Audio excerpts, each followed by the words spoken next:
নমস্কার, the power of astrology Sumanta ji Chowdhury আমার YouTube চ্যানেলে আপনাদের সবাইকে স্বাগত। আমি এখন আলোচনা করব মীন রাশি নিয়ে। জানুয়ারি মাসের শেষ 12 দিন অর্থাৎ 20শে জানুয়ারি থেকে 31 জানুয়ারি এই 12টা দিন মীন রাশির জাতক জাতিকাদের জীবনে যে 7টি ঘটনা ঘটবেই তা নিয়েই আমার আলোচনা। এই 7টি দিক, 7টি ঘটনা, 7টি আঙ্গিক, 7টি প্রেক্ষাপটের জন্ম দিতে পারে। আজকের এই আলোচনাটা পরিপূর্ণভাবে কিন্তু সার্বিক মতে আলোচনা। স্পেসিফিক ভাবে আপনি যদি আপনার সম্পর্কে জানতে চান তাহলে অবশ্যই কিন্তু কোনো ভালো সায়েন্টিফিক অ্যাস্ট্রোলজারের কাছে গিয়ে নিজের ছকটি প্রেডিকশন করিয়ে নেবেন। এখন মীন রাশিটিকে যদি দেখা যায় তাহলে আজকের দিনে কিন্তু সেখানে শনি বসে রয়েছে। শনি বৃহস্পতির ঘরে বসে রয়েছে। আমি বহুবার বলেছি 18 অক্টোবর রাত 9:39 যখন মিথুন রাশি থেকে কর্কট রাশিতে বৃহস্পতির ট্রানজিট হলো, বৃহস্পতি সর্বপ্রথম শনিকে উচ্চস্থ করলো। শনি যখনই উচ্চস্থ হয়ে গেল তার যে 3টে দৃষ্টি 3, 7, 10 সেই 3 নম্বর ঘরে এই মীনের ঘরকেই উচ্চস্থ করলো বৃহস্পতিকে। আর ফিজিক্যালি সমসপ্তমে কর্কটের ঘরে বৃহস্পতিকে যখন হিট করলো তখন বৃহস্পতি এবং শনি দুজনেই উচ্চস্থ হয়ে গেল। শনি যখন উচ্চস্থ হয়ে যায় তখন তার যে দৃষ্টি বা তার ঘরে যারা যারা বসে তাদেরকে কিন্তু উচ্চস্থ করে দেয়, এটা বহুবার বলেছি। কিন্তু মূল ফ্যাক্টর যেটা হচ্ছে মীন রাশি নিয়ে যখন আলোচনা করছি এবং সেই মীন রাশিতে যখন শনি বসে আছে, শনি কিন্তু রিপ্রেজেন্ট করে কি নিয়মানুবর্তিতাকে, লিগ্যাল অ্যাক্টিভিটিসকে, কঠোর কঠিন পরিশ্রমকে, বাস্তববাদী মনকে, কমিউনিকেশনকে। এবং আমরা সাধারণ মানুষ, আমরা চলতে চলতে প্রতিবন্ধকতা আমাদের শিকার হই, আমরা অনেক সময় সো কল্ড হেরে যাই, বিফলতা আমাদের প্রাপ্তির জায়গায় চলে আসে, তখন আমরা কুইট বা গিভ আপ করে ফেলতে পারি। কিন্তু শনির পজিটিভ রিফ্লেকশন থাকলে আমরা কাঁদবো, যন্ত্রণা পাবো, রক্তাক্ত হব, কিন্তু তারপরের দিন আবার উঠে দাঁড়াবো, কখনো কুইট বা গিভ আপ করবো না। এই মানসিকতাটা যাদের রয়েছে মীন রাশির জাতক জাতিকাদের, তারা কিন্তু এই 12টা দিন তাদের অত্যন্ত পজিটিভ। কেননা শনির রিফ্লেকশনে আমি যদি ইলিগাল কোনো অ্যাক্টিভিটিসের সাথে যুক্ত থাকি, আমি যদি অবৈধ কোনো কাজকর্ম করি, তাহলে পজিটিভ রেজাল্ট কখনোই কিন্তু পাওয়া সম্ভব নয়। এবার ইম্পর্টেন্ট ফ্যাক্টর যেটা হয়ে যাচ্ছে, খুব ভালো মতন যদি লক্ষ্য করা যায়, শনি উচ্চস্থ হয়ে রয়েছে, চলে আসি পেছন দিকে, তাহলে 12 নম্বর ঘরে রাহুর অবস্থান রয়েছে। তাহলে রাহু 12 নম্বর ঘরে উচ্চস্থ থাকলে বিদেশ ভূমিকে বোঝায়। অন্তত আমি পশ্চিমবঙ্গে জন্মেছি, দিল্লিতে, মুম্বাই, চেন্নাই, হ্যাঁ, এই জায়গায় আমি কর্মরত বা এই জায়গায় আমার সফলতার জন্য আমি লড়াই করছি, বা দেখা যাচ্ছে আমি ভারতবর্ষে জন্মেছি, বিদেশে আছি এবং সেখানে সফলতার জন্য লড়াই করছি, ডেফিনিট ভাবে কিন্তু এই যে অপরচুনিটি বা এই যে সিচুয়েশনটা ফর সাকসেস, অ্যাচিভ সাকসেসের ক্ষেত্রে গ্রহণযোগ্য। আবার যদি 11 নম্বর ঘরে চলে আসি তাহলে 11th হাউসের কিন্তু কি হচ্ছে, রাজযোগ সৃষ্টি হচ্ছে। এবং এই যে শুক্রাদিত্য রাজযোগ 11th হাউসে সৃষ্টি হচ্ছে, 11th হাউস মানে কি কর্মফলের জায়গা। 11th হাউস মানে কি আমি যে সফলতা প্রাপ্ত হচ্ছে আমার, সেই সফলতাকে আরো সফলতার দিকে ইনক্রিজ করা। 11th হাউস মানে কি বন্ধুত্বের জায়গাটা। তাহলে 11th হাউসটা অত্যন্ত উচ্চস্থ হয়ে যাচ্ছে, কর্মফলের জায়গাটায় গোল্ডেন অপরচুনিটি পাওয়ার জায়গা এবং আমার সফলতাকে আরো ইনক্রিজ করার জায়গা এবং সাপোর্টিভ সিস্টেম হিসেবে বন্ধুত্বের জায়গা, পজিটিভ রেজাল্ট পাওয়ার জায়গাটাও মারাত্মকভাবে কিন্তু লক্ষ্য করা যাচ্ছে। এখন খুব ভালো মতন যদি লক্ষ্য করা যায় মীন রাশির, যদি আমি সেকেন্ড হাউসটা লক্ষ্য করি তাহলে সেকেন্ড হাউস রাজযোগের আন্ডারে বসে রয়েছে, তাহলে অর্থনৈতিক জায়গা, সঞ্চয়ের জায়গা অত্যন্ত পজিটিভ হয়ে রয়েছে। কেননা এই মঙ্গল কিন্তু 11th হাউসে পজিটিভ রেজাল্ট দিচ্ছে, তাহলে ডেফিনিট ভাবে কিন্তু বলে দেওয়া যায় যে আমার অর্থনৈতিক জায়গা এবং আমার সঞ্চয়ের জায়গাটা অত্যন্ত বলবান হয়ে যাচ্ছে। আবার যদি থার্ড হাউসে চলে যাওয়া যায়, তাহলে থার্ড হাউসের অধিপতি গ্রহ শুক্র কিন্তু আবার বলবান হয়ে যাচ্ছে রাজযোগের আন্ডারে। তাহলে মানসিকতা মনোভাবের জায়গাটাই কিন্তু কি হবে, শুক্র মানে লাক্সারিয়াস লাইফ লিড করা। লাক্সারিয়াস লাইফ লিড করা মানে আমি যে সিচুয়েশন ফেস করছি সেটাকে ওভারকাম করা। তাহলে আমার মানসিকতা মনোভাবের মধ্যেই কিন্তু সিচুয়েশন থেকে বেরিয়ে আসার প্রবণতা থাকবে। এবার যখন শুক্র নিজেই রাজযোগ সৃষ্টি করছে, তার মানে জৈবিক সুখ প্রাপ্তির জায়গা ভালো মতন সেটা কিন্তু লক্ষ্য করা যাচ্ছে। কেমন? আবার যদি খুব ভালো মতন 4 নাম্বার ঘরটা দেখা যায়, তাহলে 4 নাম্বার ঘরের অধিপতি গ্রহ আমাদের রাজযোগের আন্ডারে চলে এসেছে, কিন্তু 4 নাম্বার ঘরে বৃহস্পতি বসে রয়েছে। তাহলে মীন রাশির জাতক জাতিকাদের ভেরি ভেরি কনসাস এবং কনসাস হতে হবে তাদের ব্যক্তিগত জীবন, ভেরি ভেরি কনসাস এবং কনসাস হতে হবে মাতৃ প্রভাব থেকে। মা অসুস্থ হয়ে যেতে পারে, মায়ের সাথে দেখা যাচ্ছে মেন্টাল ডিস্টেন্স চলে আসতে পারে, এবং যে সফলতাটা আমি চাইছি তার জন্য নিজেকে উপযুক্ত করা। 4th হাউস থেকে বোঝা যায় এই জায়গাও কি হয়ে যাবে। আমি বারবার ধরে কিন্তু একটা কথা বলেছি, বুধ এবং বৃহস্পতির একত্রীকরণ নেগেটিভ নয়, প্রচুর অপরচুনিটি নিয়ে আসে। যখনই প্রচুর অপরচুনিটি নিয়ে আসছে তখনই আমি অপশনাল হয়ে যাই। যখন আমার কাছে এইটা না করলে ওইটাও হবে, ওইটা না করলে ওইটাও হবে, ওইটা না করলে ওটাও হবে, তখন আমি কোনটা করব স্ক্যাটারলি মুভ করি, আমি হ্যাপাজার্ডলি তখন সিদ্ধান্ত গ্রহণ করতে শুরু করি, এবং তখন অন্যের দ্বারা পরিচালিত হতে শুরু করি, কেননা সেলফ কনফিডেন্সের জায়গাটা তখন ডিটোরিয়েট করে যায়। এই জায়গাটাই কেবলমাত্র রেকটিফিকেশন প্রয়োজন। আবার যদি 5 নাম্বার ঘরটা দেখা যায়, তাহলে রাহুর কানেকশনের মধ্যে রয়েছে, আর 5 নাম্বার ঘরের অধিপতি গ্রহ কিছুদিনের মধ্যেই কিন্তু সে কিন্তু এই মীনের ঘরেই যাচ্ছে।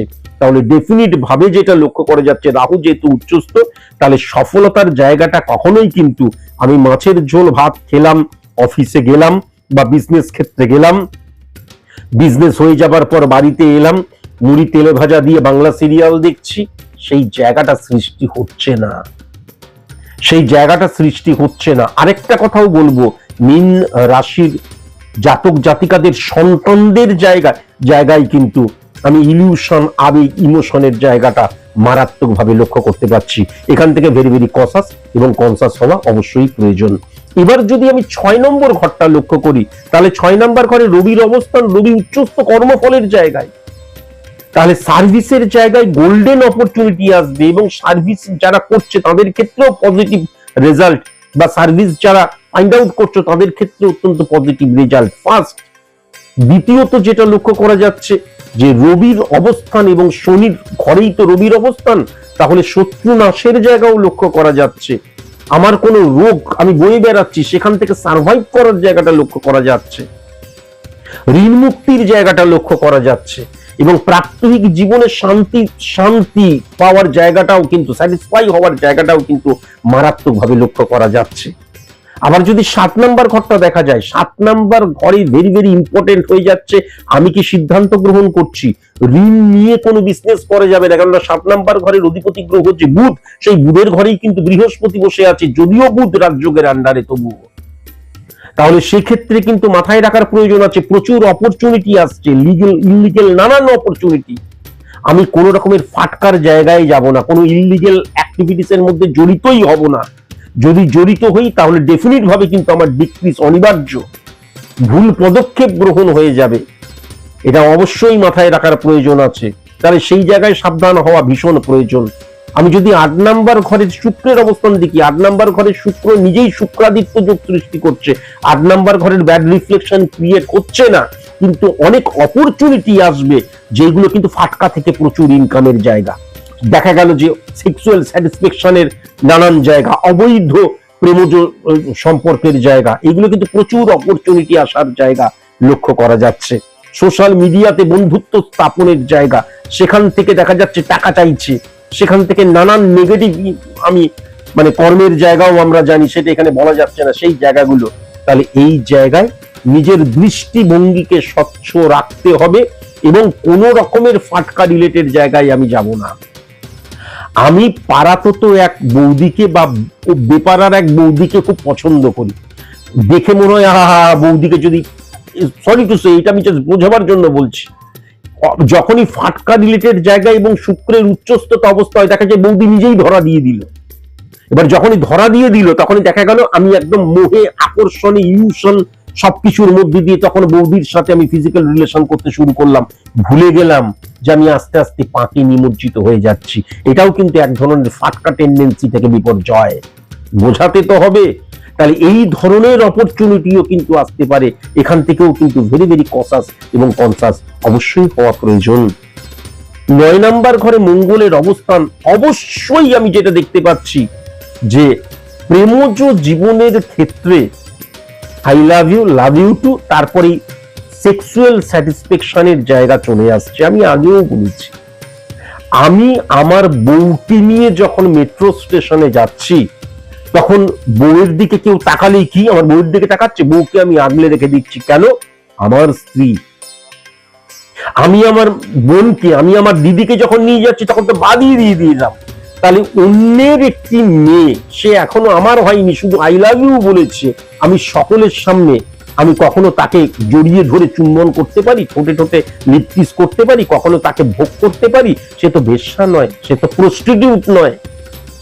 এই টেন্ডেন্সিটা কিন্তু 9 নাম্বার ঘরে মঙ্গল চলে এলে লক্ষ্য করা যায়, যে আমার যে অতৃপ্ত যৌন কামনা, সেটাকে কেবল মেটাচ্ছি, প্রেম নয়। কণ্টককারী কমলসভা পদতলা মঞ্জির চিরহি ঝাঁপি কাগুরি বাড়ি ঢাড়ি করে পি চলো চলেই তো অঙ্গুলি চাপি নয়। আমার যদি না থাকে সুর, তোমার আছে তুমি তা দেবে, আমার গন্ধ হারা ধূপ তোমার কাছে সুরবি নেবে, এই নাম প্রেম নয়। এটা কেবলমাত্র দেখা যাচ্ছে সেক্সুয়াল স্যাটিসফ্যাকশনের জায়গা। মেট্রোর কামরাতে গুরুজনদের সামনে দেখা যাচ্ছে জড়িয়ে ধরে চুম্বন করছি। এটা আমি আমার বউকে কোনোদিন করব, বা আমার দিদি বা আমার বোন যদি কাউকে করে, এটাকে প্রেম বলে মেনে নেব? কখনো মেনে নেব না। আর আটেল কিছু কিছু ওই আমাদের কি বলো সেলিব্রিটি আছে, তারা বলছে প্রেমের জয় হোক। এগুলোকে প্রেম নাকি? এটা তো বেশ্যাবৃত্তি হচ্ছে, এটা তো ভোগ করা হচ্ছে, এটাকে প্রেম বলে? এই টেন্ডেন্সিটার জায়গা মারাত্মকভাবে কিন্তু লক্ষ্য করা যাচ্ছে। সুতরাং প্রেমের ক্ষেত্রে কিন্তু ভেরি ভেরি কসাস এবং কনসাস হওয়া ভীষণ প্রয়োজন। আবার যদি খুব ভালো মতন লক্ষ্য করা যায়, তাহলে আর্গুমেন্টে জড়িয়ে পড়ার জায়গা কিন্তু বাবার সাথে বা গুরু টিচার পথ প্রদর্শকের সাথে, সেটাও লক্ষ্য করা যাচ্ছে। ওয়েস্ট অফ ফিলিংস এর জায়গাটা লক্ষ্য করা যাচ্ছে, ওয়েস্ট অফ ইমোশনের জায়গাটা লক্ষ্য করা যাচ্ছে, নেশাগ্রস্ত হয়ে যাবার জায়গাটা লক্ষ্য করা যাচ্ছে। তার ফলে ওয়েস্ট অফ অর্থের জায়গা, মানির জায়গাটাও কিন্তু মারাত্মকভাবে লক্ষ্য করা যাচ্ছে। ভেরি ভেরি কনসাস এবং কনসাস অবশ্যই হওয়া প্রয়োজন। এবার যদি আমি 10 নাম্বার ঘরটা দেখি, 10 নাম্বার ঘরটা বৃহস্পতির ঘর, এবং সেই বৃহস্পতি বুধের সাথে। সুতরাং 10 নাম্বার ঘর মানে কি? 1, 6, 10 কানেকশন সার্ভিস ক্ষেত্রে, 1, 7, 10 কানেকশন বিজনেস ক্ষেত্রে, 1, 5, 10 কানেকশন সফলতার ক্ষেত্রে। তাহলে এইটা কি হচ্ছে? ক্ষেত্রের জায়গা 10 নাম্বার, সেখানে কিন্তু না, প্রত্যেকটি ক্ষেত্রে, কি আমার আর্থিক জায়গা, কি আমার সঞ্চয়ের জায়গা, কি আমার মানসিকতা মনোভাবের জায়গা, কি আমার ব্যক্তিগত জীবনের জায়গা, কি আমার সফলতার জায়গা, কি আমার সার্ভিসের জায়গা, বিজনেসের জায়গা, প্রত্যেকটি ক্ষেত্রে প্রচুর অপরচুনিটি আসার জায়গা, এবং প্রত্যেকটি ক্ষেত্রে কিন্তু অপশনাল হয়ে যাবার জায়গা লক্ষ্য করা যাচ্ছে। তাহলে আমার সফলতাটা পুরোপুরি নির্ভর করছে আমি কোন অপরচুনিটিটাকে আমি গ্রহণ করছি এবং কিভাবে সেটাকে ব্যবহার করছি ফর সাকসেস, অ্যাচিভ সাকসেস, তার জন্যই। বুঝতে পারলাম? আবার যদি খুব ভালো মতন দেখা যায়, তাহলে 11th হাউস একদম মানে রাজ্য সৃষ্টি হচ্ছে, এবং স্ট্রং রাজ্য। এই রাজ্য কিন্তু অর্থনৈতিক জায়গাটা উন্নতি ঘটায়, আর আমার যে সম্পর্কের জায়গায় স্টেবিলিটি ঘটায়। তাহলে এমন কোন সম্পর্ক স্বামী স্ত্রীর মধ্যে দেখা যাচ্ছে দুজনের মধ্যে ভাঙনের জায়গায় চলে এসছে, দুজনের মধ্যে ভাঙনের জায়গায় চলে এসছে, দেখা যাচ্ছে হঠাৎ করে। এরকম অনেক ইতিহাস আছে, আমি পরবর্তীকালে মাঝে মাঝে বলবো গল্প। আমার চেম্বারে অনেকে এসেছিল, একদম ভাঙনের জায়গায় তারা আবার কাছে আসছে। অনেক সময় না ভাঙনটা কিভাবে হয়, থার্ড পার্টি বা দেখা যাচ্ছে আমাদের আত্মীয় স্বজন, কাছের মানুষ, পাড়া পড়োশি, বা দেখা যাচ্ছে ফ্যামিলি ফ্রেন্ড, কেউ না কানে উল্টো পাল্টা কথা বলে দেয়, ভুল বোঝাবুঝি থেকে আস্তে আস্তে দূরে সরে যাওয়া। কিন্তু আমি যেটা দেখতে পাচ্ছি, এই 12টা দিনের মধ্যেই কিন্তু তারা আবার কাছে আসবে, তাদের মধ্যে বিশ্বাসের জায়গাটা আবার গ্রোন আপ করবে, একদম ডেফিনিট ভাবে কিন্তু এটা লক্ষ্য করা যাচ্ছে। কেমন? ডেফিনিট ভাবে লক্ষ্য করা যাচ্ছে। আবার 12 হাউস আমি বললাম রাহু উচ্চস্থ হয়ে রয়েছে, তাহলে বিদেশ ভূমিতে উন্নতির জায়গা ডেফিনিট ভাবে লক্ষ্য করা যাচ্ছে। কিন্তু মাথায় রাখার প্রয়োজন আছে, এই যে 1 নাম্বার ঘর এবং 12 নাম্বার ঘরে শনির কানেকশন, 1 নাম্বার ঘরে শনি ফিজিক্যালি বসে আছে, 12 নাম্বার ঘরে শনির ঘর। সুতরাং কোনো মতেই কিন্তু ফাটকা টেন্ডেন্সি বা ফাটকার জায়গাটাকে বিশ্বাস করা যাবে না। কোনো মতেই কিন্তু ইলিউশন, আবেগ, ইমোশন দ্বারা কোনো সিদ্ধান্ত গ্রহণ করা যাবে না। প্ল্যানিং করে নিয়মানুবর্তিতার মধ্যে দিয়ে, ডেডিকেশন, ডিভোশন, ডিটারমিনেশনের মধ্যে দিয়ে, কট্টর বাস্তববোধের মধ্যে দিয়ে, কমিউনিকেশনের জায়গা এবং আমার নিচে যারা রয়েছে লেবার শ্রেণী তাদেরকে সঠিক মতন ব্যবহার যদি আমি করতে পারি তাহলে ডেফিনিট ভাবে আমি পজিটিভ রেজাল্ট পাবো। আমি ভালো করে বোঝাবার চেষ্টা করলাম, একদম বাচ্চাদের মতন বোঝাবার চেষ্টা করলাম। আশা করি আপনাদের বোঝাতে পারলাম। আজকের মতন এটুকুই। নমস্কার।